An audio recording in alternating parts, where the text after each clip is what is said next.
कारण कायद्याचा भंग ज्या प्रकारे झालाय, ज्या प्रकारे लोकांना त्रास दिला चाललाय, ज्या प्रकारे रस्ता रोको केला चाललाय, ह्या सगळ्या बाबी अत्यंत गंभीर आहेत. सर्वोच्च न्यायालयाने दिलेल्या शहानी विरुद्ध सरकार या खटल्याच्या विरुद्ध आहेत.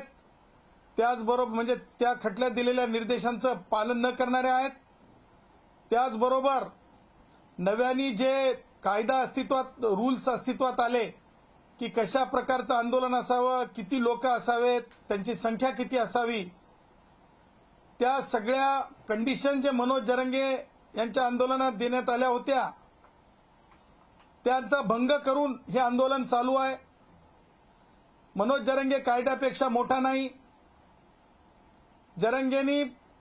जरंगेच्या गाड्या ज्या प्रकारे जरंगेचे लोक कायद्याची पायमल्ली करून मध्ये येत होते, पोलिसांसोबतच्या हुज्जती आज माध्यमांसमोर आपण पाहिल्या. त्याचबरोबर मुंबई ही आर्थिक राजधानी आहे. या आर्थिक राजधानीचं लक्ष जगामध्ये आहे. जगामध्ये ह्या राजधानीची बदनामी व्हावी, देशाची बदनामी व्हावी, हिंदुस्थानाची बदनामी व्हावी, देशात काहीतरी भयंकर आहे हे दिसावं या उद्देशानं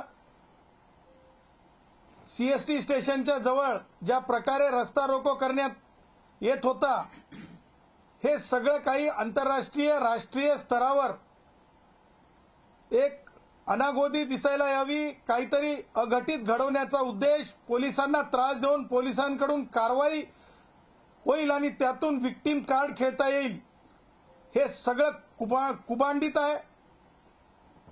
आणि त्यामुळं तातडीनं कारवाई होणं आवश्यक आहे. मला आज या आंदोलनाला हे नाव द्यायचंय,